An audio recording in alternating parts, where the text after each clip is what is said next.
My gosh, I literally don't know how it is March already, but yeah, this is week 3 of February. Let's get into it.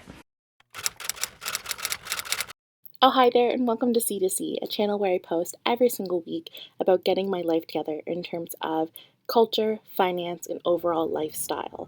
If you want to be part of the journey, please subscribe to follow. And today's video is part of my series called Financial Fridays, where I post every single week. Okay, let's get into the video. Let's get started. So let's get all of this moved out of the way.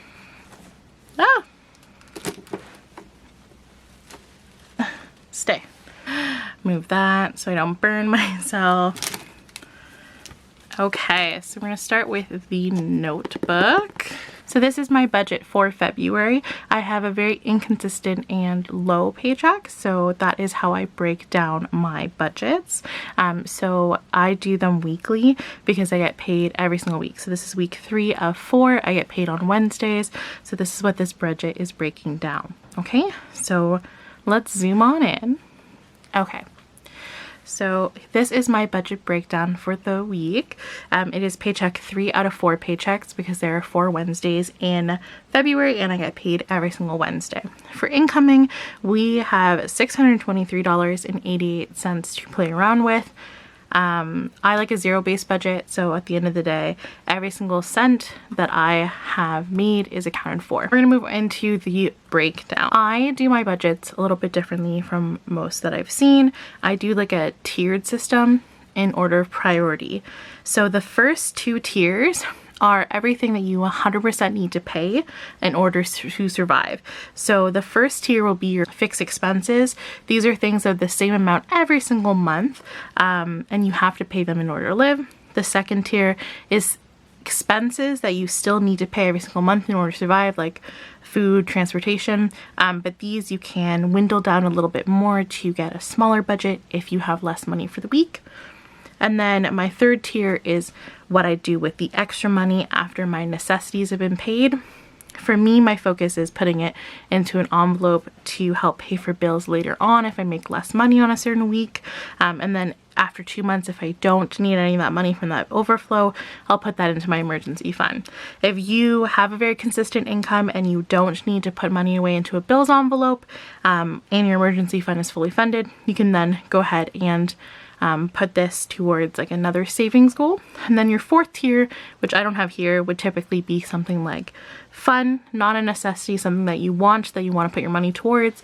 For me, that would be something like travel. So those are like seen in my sinking funds right here.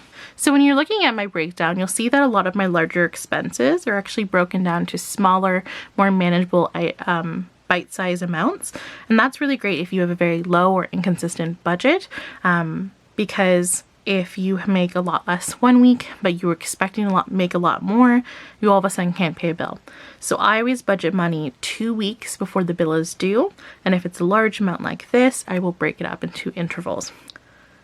So for rent, only $225 is coming out of this amount here to cover it. And that's it for my rent. That would be the third payment. And my rent is $825 a month. Moving on to my loan, I have to pay this every single month. It's $175. And then we have my car maintenance. For me, that is a necessity. A lot of people put that in their sinking fund, but for me, I live in Canada where we have multiple seasons, and of course you have to get your tires changed for each season. So I like to have a little bit of money there just to cover that, and any emergencies as well, because I do drive an older vehicle. And then we have my next tier, which is groceries, $75, and gas, $50. Now from there, we would put any extra money from this amount here into my overflow. So for sinking funds, these are the ones that I'm prioritizing. Households, anything I need for the house, like laundry soap, etc., that I would not put as a grocery expense because it's not food. I'd put in here. Personal, things like makeup, skincare, gifts. It's really good to have contingency plans within your budget when you have a lower income. So something like putting a small amount towards gifts every single month, just in case. So when a big gift month comes up. For me, that would be May. 3 of my best friends are born in May, and it's Mother's Day, of course. That's a big gift month. I have money put aside for that. Travel. During the pandemic, obviously no one's really traveling, but it is still a priority for me because one of my close friends is actually moving to California and getting married, so I want to save some money for whenever she can finally do that. School is a priority, obviously, for me. I really want to go back to school. And then my bills envelope overflow, I just write down the amount that's in there every month. So then we have my expense tracker. So all my expenses, instead of doing cash envelopes for them, I actually put them on a card. A lot of the places that I live around in terms of stores are doing card only instead of cash, just because it is a little bit more hygienic and safe, as well as it is better for me. I don't have to go into places because I can do everything online. It's also really good to put things on card because you're building up your credit score and you're also building points if you have a point system. I'm really good about paying it off as soon as the bill comes in, so I'm not too worried about that, but I would not recommend this method if you do not have a good relationship with credit and are worried about falling into debt. So don't do that then. So the way that I do it is I will pre-order my groceries, and my gas is the same every month, and I will write out how much I budgeted for. So this week I budgeted $75 and $50 for gas, and I actually did spend exactly $75 and $50, and I put that on my card. Now that I'm paid, I'm going to go to that $623.88 that I have in my account, and I'm going to go ahead and pay those bills. Okay, so now those are paid.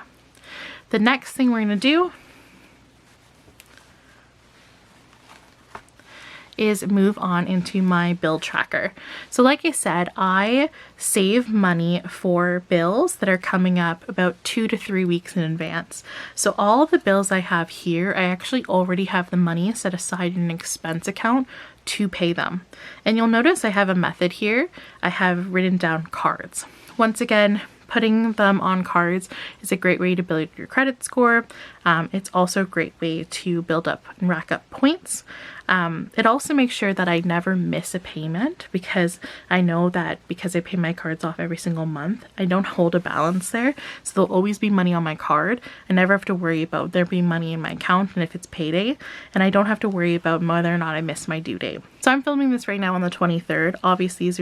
Obviously, these were due on the 13th and the 19th, but they're technically already paid because they went onto the card. And these are the amounts. So my phone bill was $56.50, my Netflix was $14.99, and my Spotify was $9.99. And I'm just going to go ahead and pay those bills. Okay, so now all of these are paid out of my account.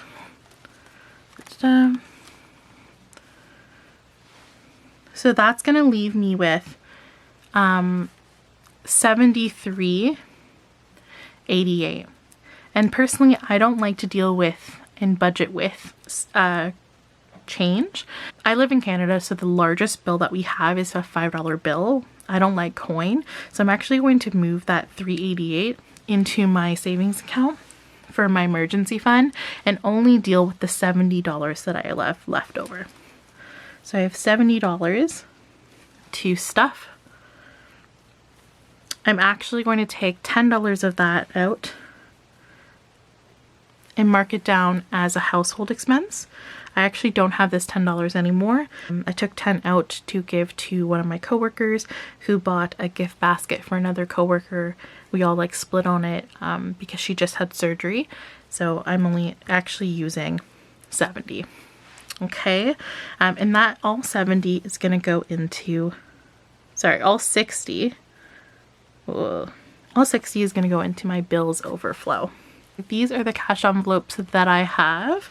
I got them off of Etsy. I'll link the seller down in the description box below, but she's a Canadian seller. They arrive super quickly and I adore them. So I have bills, travel, gifts, debt, personal, and household.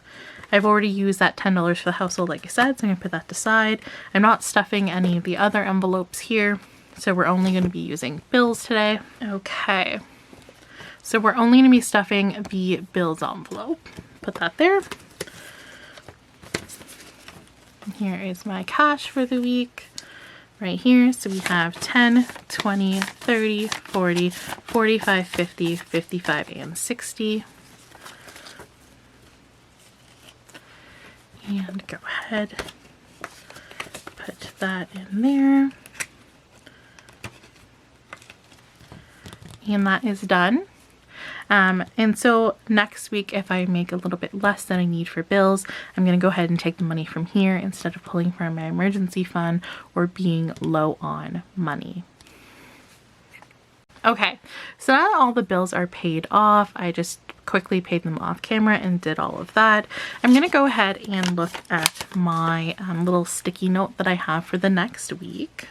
Okay, and something I like to do after I've done my budget for the week and made sure that there's $0 left, every cent is accounted for, is go ahead and look at my next week.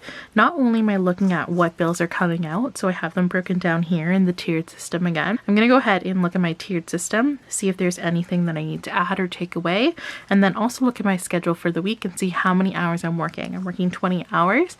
When I calculate that with taxes removed, I can afford everything here. So I shouldn't have to dip into my bills envelope to pay any of these bills. So I should be able to cover that. If there is ever a week where I look at my hours, let's say I only had 10 and I can't cover this, I will again go here and adjust. Okay, maybe only 25 for gas, only 25 for groceries, etc., etc. And then see how much I have in my bills envelope that can cover these. Okay, so that was a quick rundown of my February week 3 budget. I hope you guys have a good rest of your day, and I'll see you next week. Bye.